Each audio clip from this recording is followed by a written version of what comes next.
नमस्कार, आप देख रहे हैं हरिभूमि टीवी और आज हम बात करेंगे कि देश भर में मौसम का क्या हाल है। फरवरी की शुरुआत के साथ ही देश भर में मौसम ने करवट ले ली है। कहीं दिन में तेज धूप लोगों को राहत दे रही है, तो कहीं सुबह और रात के समय ठंड और घने कोहरे ने मुश्किलें बढ़ा दी है। भारतीय मौसम विज्ञान विभाग यानी IMD के मुताबिक आने वाले कुछ दिनों में उत्तर और मध्य भारत के कई हिस्सों में मौसम का मिजाज बदल सकता है। पश्चिमी विक्षोभ के सक्रिय होने से बारिश और बर्फबारी की संभावना भी जताई गई है। उत्तर भारत की बात करें तो दिल्ली, हरियाणा, पंजाब और उत्तर प्रदेश में सुबह के समय घना कोहरा देखने को मिल रहा है। कई इलाकों में विजिबिलिटी 50 मीटर से भी कम दर्ज की गई, जिससे सड़क और रेल यातायात प्रभावित हुआ। कोहरे के कारण कई ट्रेनों के देरी से चलने की खबर भी सामने आई। हालांकि दिन चढ़ने के साथ धूप निकलने से लोगों को कुछ राहत मिल रही है, लेकिन सुबह और रात की ठंड अभी भी बरकरार है।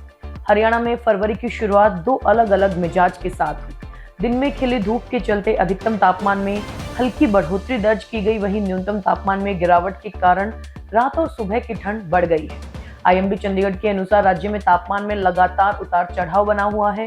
मौसम विभाग ने 9 और 10 फरवरी को प्रदेश के अलग अलग हिस्सों में बारिश की संभावना जताई है। इसके साथ ही वाहन चालकों को सुबह के समय सावधानी बरतने की सलाह दी गई है। उत्तर प्रदेश और बिहार की बात करें तो कई जिलों में भी घना कोहरा छाया रहा। लखनऊ, प्रयागराज, कानपुर, भागलपुर और आसपास के इलाकों में सुबह के समय विजिबिलिटी बेहद कम रही। बिहार में मौसम विभाग ने कई जिलों में घने कोहरे का अलर्ट जारी किया है और अगले कुछ दिनों में न्यूनतम तापमान में गिरावट की आशंका जताई है, जिससे ठंड का असर और तेज हो सकता है। पहाड़ी राज्यों में मौसम की स्थिति अलग नजर आ रही है। जम्मू कश्मीर, हिमाचल प्रदेश और उत्तराखंड में ऊंचाई वाले इलाकों में कड़ाके की ठंड जारी है। बर्फबारी का दौर कुछ समय के लिए थमा जरूर है, लेकिन तापमान लगातार माइनस में बना हुआ है।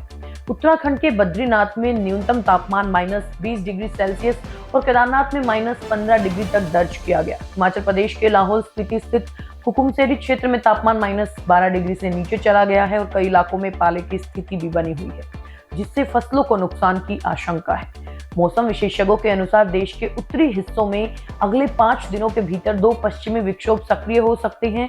पहला पश्चिमी विक्षोभ 6 और 7 फरवरी को असर दिखाएगा, जिससे आंशिक बादल छाए रह सकते हैं और तेज हवाएं चलने की संभावना है। दूसरा पश्चिमी विक्षोभ 9 और 10 फरवरी को सक्रिय हो सकता है, जिसके चलते कुछ इलाकों में गरज चमक के साथ हल्की बारिश या बूंदाबांदी हो सकती है। मध्य भारत के राज्यों जैसे मध्य प्रदेश, छत्तीसगढ़ और झारखंड में भी मौसम का असर देखने को मिल रहा है। कुछ इलाकों में ठंडी हवाओं के कारण तापमान में गिरावट दर्ज की गई है। वहीं पश्चिमी और दक्षिण भारत के राज्यों गुजरात, महाराष्ट्र, ओडिशा और आंध्र प्रदेश में दिन और रात के तापमान में धीरे धीरे बढ़ोतरी हो रही है और मौसम अपेक्षाकृत शुष्क बना हुआ है। कुल मिलाकर फरवरी की शुरुआत में देश भर में मौसम का उतार चढ़ाव जारी है। उत्तर भारत में कोहरा और ठंड लोगों की परेशानी बढ़ा रहा है, जबकि पहाड़ी इलाकों में कड़ाके की सर्दी और माइनस तापमान बना हुआ है। मौसम विभाग के अनुसार आने वाले दिनों में पश्चिमी विक्षोभ के चलते बारिश और बर्फबारी की गतिविधियां बढ़ सकती हैं। ऐसे में लोगों को मौसम अपडेट पर नजर रखने और सावधानी बरतने की सलाह दी गई है। आपके यहाँ का मौसम कैसा है, हमें कमेंट बॉक्स में जरूर बताएं।